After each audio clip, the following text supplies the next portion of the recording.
Indonesia begitu indah, Indonesia begitu mempesona. Indonesia sangat kaya akan sumber daya alam. Salah satunya adalah hutan. Kekayaan hutan Indonesia merupakan salah satu yang terbesar di dunia, yakni mencapai 99,6 juta hektar.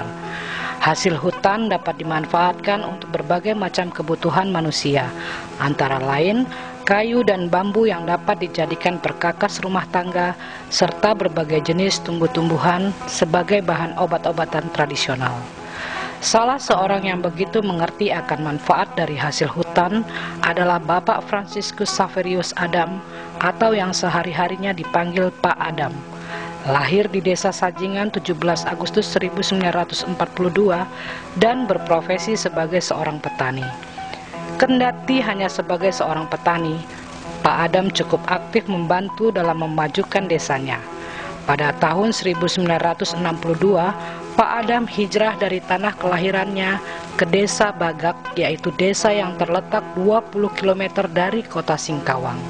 Kemudian, Pak Adam menikah pada tahun 1964 serta dikaruniai 5 orang anak.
Dengan latar belakang pendidikan yang kala itu setara dengan sekolah menengah pertama, maka Pak Adam berusaha untuk ambil bagian dalam pendidikan anak-anak desa.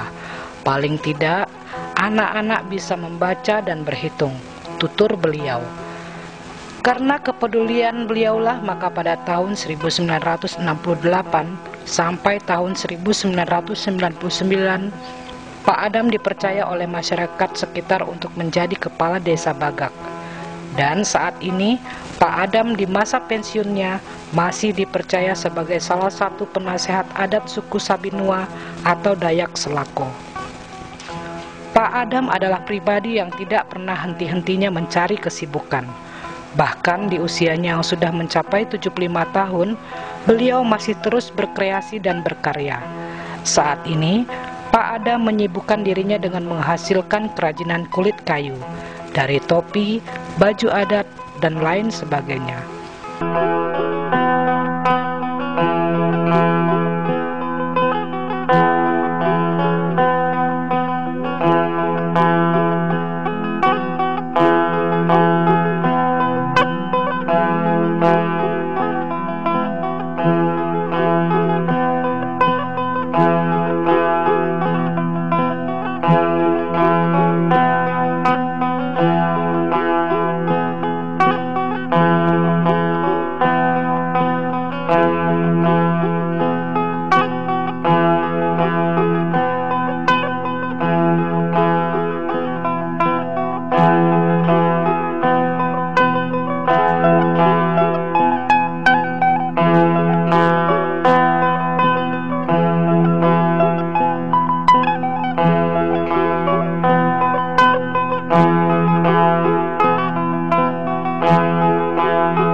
Pada waktu tertentu Pak Adam ditemani oleh salah seorang anaknya akan pergi ke hutan untuk mencari pohon kayu tarap, guna diambil kulitnya. Setelah itu, kulit kayu itulah yang akan dijadikan bahan dasar kerajinan. Tanpa mengenal lelah, Pak Adam dengan telaten mengerjakan dari proses awal hingga akhir sehingga menjadi suatu kerajinan yang sangat indah. Pak Adam tidak banyak berharap atas hasil dari karyanya. Beliau hanya ingin generasi yang akan datang akan tetap bisa melihat dan turut melestarikan kerajinan tradisional yang merupakan bagian dari adat budaya nenek moyang. Kesederhanaan hidup Pak Adam merupakan gambaran sikap bijak bahwa manusia itu tidak akan berarti jika di dalam kehidupannya tidak melakukan pekerjaan apapun. Karena hidup adalah suatu tantangan yang harus dihadapi, diperjuangkan, dan dimenangkan.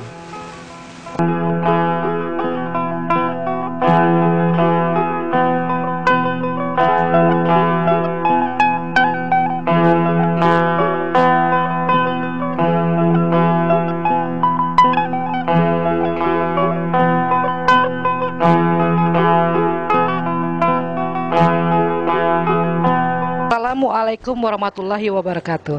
Adil Kak Talinyo, Bacuramin Kak Saruga, Basengat Kak Cubata.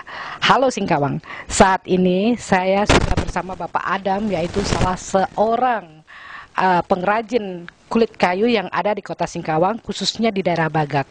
Halo Bapak, selamat siang. Bagaimana kabarnya Bapak? Sehat? Sehat-sehat. Gitu. Alhamdulillah ya Pak ya. Bapak, sejak kapan ini Pak? Saya ini baru tahu kalau ternyata ada seseorang yang sudah begitu cukup usia ya Pak ya. Sudah 75 tahun Bapak sekarang ya Pak ya. Bapak menjadi seorang pengrajin kulit kayu. Ini bagaimana Bapak ceritanya? Bisa cerita sedikit ya Pak? Kronologisnya Bapak bisa menjadi seorang pengrajin Pak? Ya, pertama-tama kita akan melihat orang punya dulu ya. Kenapa kita tidak bisa? Saya berpikir zaman dulu ingatan saya itu belum punya kain, belum punya apa dipakai orang zaman dulu itulah. Akhirnya saya terpikir, kok kita lalu tidak bisa untuk mempergunakan bahan ini kan? Saya coba carilah di hutan, cari kulit kayu ini. Jadi saya coba di rumah beberapa kali. Memang pertamanya sih belumlah begitu gagal ya, gagal terus. Jadi lama-lama pelan-pelan saya kerjakan, ada dimasukkan orang kawan-kawan saya juga begini-begini caranya.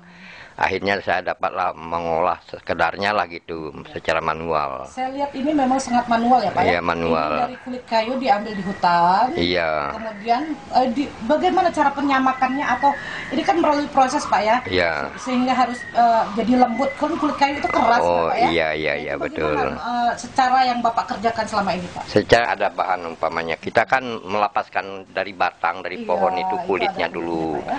Lalu kulit keluar itu kita buang, kita lepaskan dulu. Setelah itu dipukul. Menggunakan palu? Menggunakan palu dari kayu. Dari kayu ya, kita Pak, buat. Besi, ya, Pak? Tidak boleh kita buat. Ya, kalau ya? dapat saya perlihatkan ada ini palunya. Ya, itu Pak. Ya. Ini. Oh, ini Pak ya. Ini palunya ini. Ya, baik. Jadi palu dari kayu ya dari Pak kayu ya. belian. Baik pemirsa, bisa dilihat ini Ya. benar-benar dari kayu. Ya. Ya, dibuat secara tradisional ya Pak ya. Tradisi memang begini caranya untuk baik. membuatnya kan begitu. Lalu kemudian setelah itu kita udah kita pukul halus, lalu kemudian dijemur dulu. Dijemur dulu Pak ya. Jemur kering gitu, baru kita pelan-pelan istilahnya itu mengolah kembali. Itu dijahit apa dilem itu? Dilem itu ini Hanya karena dilem, Pak, ya? dilem karena mesin tidak ada, kita kalau jahit tangan tentulah kasar lah gitu. Jadi terpaksa setelah kita jemur kulit ini udah halus, lalu kita kalau memang dia kita ini gini kan. Oh, ditarik-tarik gitu, ditarik-tarik Pak, ya, Pak, ya? supaya melebar, supaya lembut Dan bisa gampang dikerjakan ya Pak gampang ya? dikerjakan. Kalau kita mau membuat yang keras juga bisa. Jadi enggak perlu lagi kita gini kan Bu ya. Biarkan saja Pak ya. Ya kita biarkan. Bapak, maaf Pak, ini apa saja yang Bapak buat di sini Pak? Kerajinan apa aja selain ini yang saya lihat ini ada tas, ada apa lagi Pak? Selain daripada baju ya, rompi Terutama dan ini yang paling baju. rumit ya Pak? Iya, ya memang betul sekali. Lalu saya coba lagi melanjutkan bikin topi bermacam ragam kan.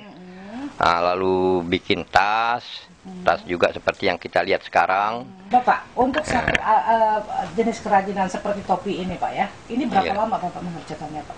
Itu kurang lebih lah 3 hari bisa. 3 hari sudah selesai, Bapak, 3 hari, tapi kalau dengan proses kulitnya sih lama juga. Iya. Dari cari kulitnya, baik.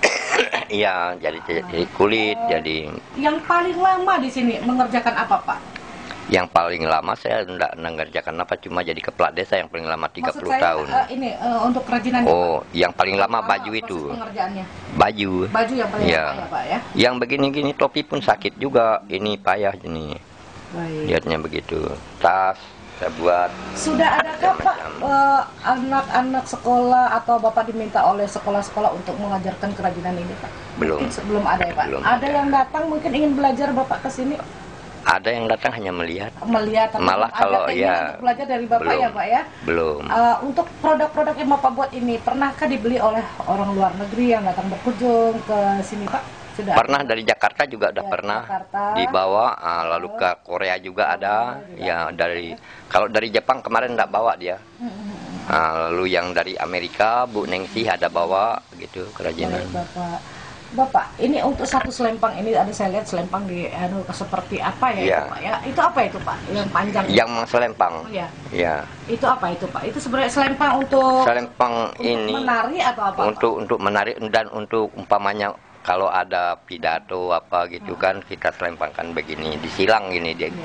Di depannya. Baik Bapak, berkenaan dengan kerajinan yang Bapak buat ini kan rata-rata nuansanya Dayak ya Pak? Ya, Dayak. Ini sering tidak Pak, kalau ada upacara adat atau upacara-upacara apa, itu mereka datang kemari untuk membeli, untuk menyewa atau gimana Bapak, ini kebanyakan Pak? Belum, hanya sekadar memakai pinjam gitu. Memakai pinjam aja ya Pak ya? Iya. Tapi mudah-mudahan ke depannya banyak yang ya Pak ya? Mudah-mudahan. Ini Pak, selain kulit, saya lihat ada kalung ini Pak ya? Kerajinan kalung dari biji-bijian. Ini asli biji dan bambu ya Bapak ya? Bambu dengan biji kayu. Mencarinya di mana ini Pak, bahan-bahan ini Pak? Bahannya ini saya tanam sendiri, itu ada pohonnya. Untuk bijinya ya Pak ya? Biji-bijiannya ini ya? Belum dijemur, dia warnanya begini Bu, hitam. Oh iya, ini masih mentahnya Pak ya? Belum dijemur dan belum dilubangin ya Bapak ya? Iya, dilubangin dengan jarum itu. Pewarnaannya sendiri bagaimana Bapak? Kalau pewarnaannya enggak diwarna lagi. Ini kalau asli. Kalau udah dijemur ini dia berubah warna putih. Oh, jadi putih. Ada juga yang masih tetap hitam, jadi untuk kita seling gitu. Untuk variasi ya Bapak ya? Iya. Kalau ini memang bambu asli kalau ini. Ini bambunya. Oh iya. Nah, ini bahan yang sudah saya buat. Inilah dia jadinya kan. Iya, baik. Itu sepertinya mengkilat, ini bambunya dicat atau ini gimana? saya kasih namanya itu. Luar biasa ya Bapak ya? Ya. Luar biasa sekali. Bapak, sebagai seorang pengrajin, sebelum jadi seorang pengrajin, Bapak sebagai apa di Desa Bagak ini Pak?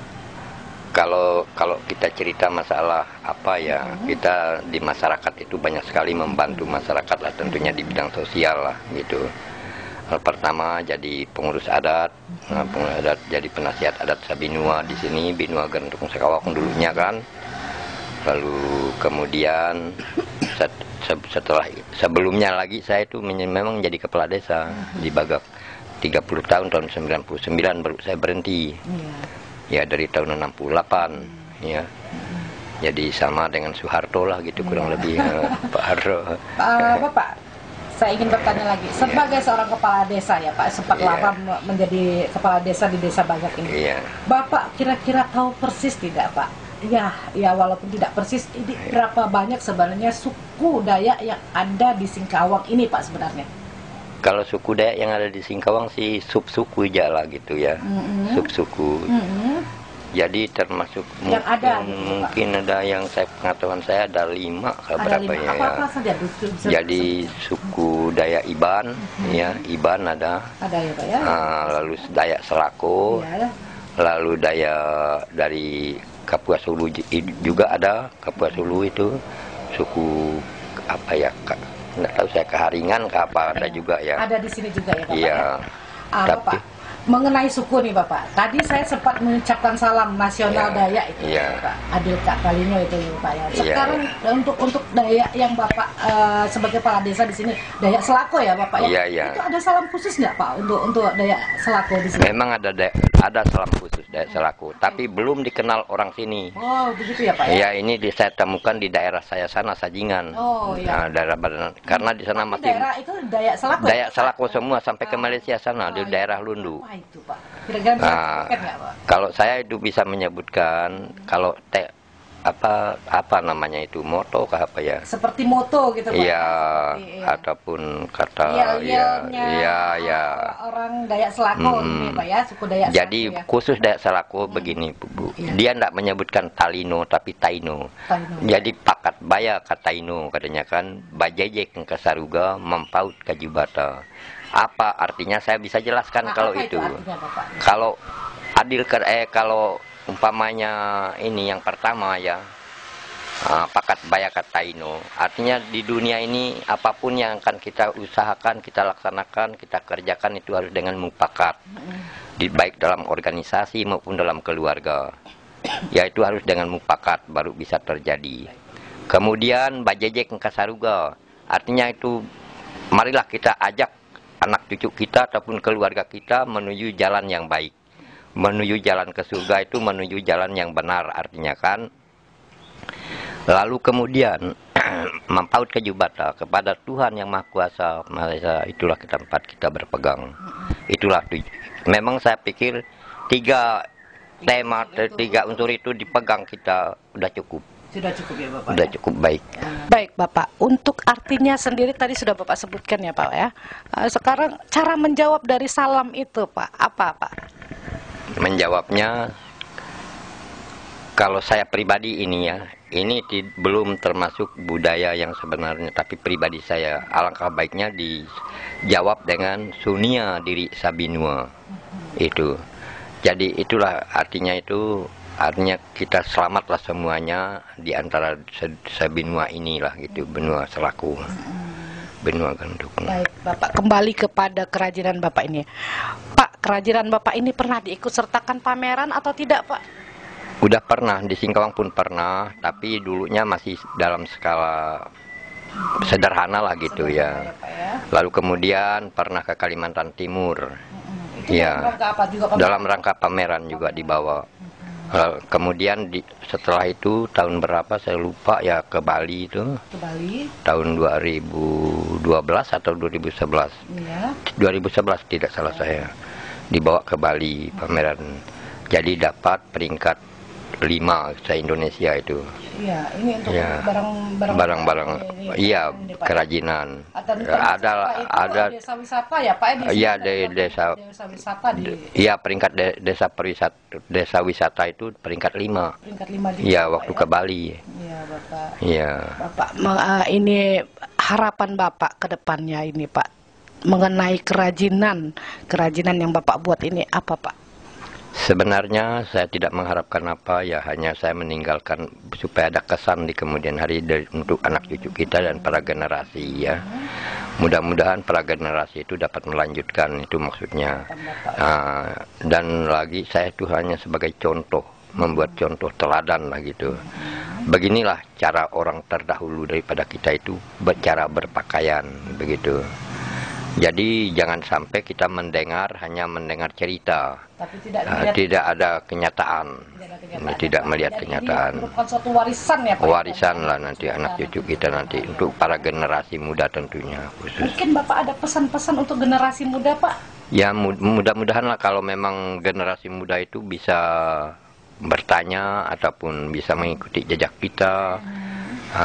Dapat melestarikan barang-barang seperti ini kan, pakaian adat. Jadi budaya Dayak Selako itu beginilah, tidak sama dengan budaya Dayak Kapuas Hulu. Jadi budaya Dayak sangat berbeda. Jadi kalau untuk Dayak Selako sendiri itu yang paling menonjol di Dayak Selako ini upacara adatnya atau apa? Itu paling menonjol apa? Yang baru sekarang kita tonjolkan itu ngabayat. Ngabayatnya sebenarnya banyak sekali upacara-upacara itu. Setelah ngabayat, pertamanya ya itu kalau kita mau beladang, Mau nabas, kita bepadah dulu baketo namanya kan. Baketo. Itu bepadah itu. Bepadah untuk mau apa nabang kayu, nabas, izinlah kepada roh halus gitu supaya tidak kita mengalami gangguan gitu. Nah, setelah itu sansam itu kita mulai mau beladang juga sebelum baketo sebenarnya itu sebelum baketo. Jadi yang pertama itu sansam dulu, setelah itu baru baketo, baru nabas. Nabas itu ya istilahnya nanti ada satu upacara lagi. Kalau kita udah mau nanam padi, setelah nanam padi ya itu kira-kira kita udah mau merumput padi itu di ladang, kan ada upacara lagi itu. Ada upacaranya, Pak? Upacara ya. Apa itu, Pak? Upacara itu namanya narah padi. Narah padi ya, Pak ya? Iya, bukan narah padi ya. Jadi menyiang, Bang, kita menyiang padi itu, minta padi kita subur, minta apa segala macam ya. Doa-doa yang menyatakan doa, tapi itu kecil sekali di ladang itu. Di ladang hanya ya, di ladang, ya, Pak, ya? perorangan. Ya, kadang-kadang bunuh ayam satu kan, lalu dipersembahkanlah di situ buat sajian juga. Nah, setelah itu mau panen lagi, mau panen itu namanya ngarantika. Ngarantika. Jadi ngarantika itu istilahnya itu kita pada mau panen padi, panen hasil panen kita ngambil. Itu upacaranya juga ada dengan kalau mau turun itu ngambil padi itu semua yang pergi itu orang anak-anak muda yang masih perawan. Oh, yang masih perawan. Iya, pakaian ya masih bujangan. Pakaian pun pakaian bagus gitu. Pakaian yang bagus yang baru dipakai lah gitu. Namanya pun tahun baru katanya kan. Kalau sekarang katakan dulunya kami itu istilahnya ngarantika. Padi itu udah terkumpul. Padi semua terkumpul. Itu baru kita ngadakan ngabayat. Jadi puncaknya ini, puncak, Pak ya? Ya, itu kita mengucapkan selak syukur kepada Yang Maha Kuasa telah memberikan rezeki kita bahwa panen kita usaha kita dapat dipanen dengan baik gitu. Dan dengan punya harapan mungkin dengan punya harapan kemudian untuk berikutnya itu supaya padi itu berlimpah lah gitu. Tetap berlimpah ya, Pak? Iya, tetap berhasil ya. Itulah doanya gitu, Pak. Semoga lebih besar panennya daripada yang sekarang gitu. Baik, untuk informasi dari Bapak ini luar biasa sekali ya, Pak. Bapak sebagai seorang kepala desa, juga sebagai seorang pengrajin, luar biasa prestasi yang Bapak sudah tunjukkan kepada kita generasi muda, dan mudah-mudahan ini bisa menjadi suatu contoh bagi generasi muda di kemudian hari ya, Pak ya. Iya. Itulah tujuan pokok kita. Pemirsa, demikian bincang-bincang saya dengan Pak Adam, seorang pengrajin kulit yang ada di Kota Singkawang. Sekian dan terima kasih, semoga bermanfaat. Wassalamualaikum warahmatullahi wabarakatuh. Pasti ke Singkawang.